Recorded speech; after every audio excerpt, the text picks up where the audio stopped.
माझे नाव अंकिता आहे.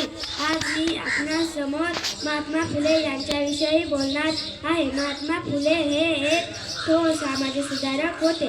त्यांचा जन्म 11 एप्रिल 1827 रोजी सातारा जिल्ह्यातील कटगुण या गावी झाला. त्यांचे पूर्ण नाव ज्योतिराव गोविंदराव फुले असे होते.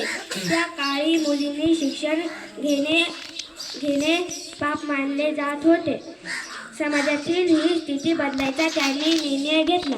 1848 रोजी पुण्यातील भिडेवाड्यात त्यांनी मुलींची पहिली शाळा काढली.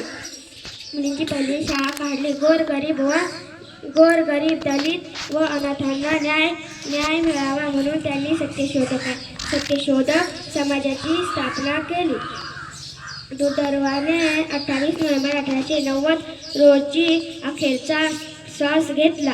म्हणून 28 नोव्हेंबर हा दिवस महात्मा ज्योतिबा फुले यांची पुण्यतिथी साजरी करतात. अशा या महान नेत्यास माझे कोटी कोटी प्रणाम.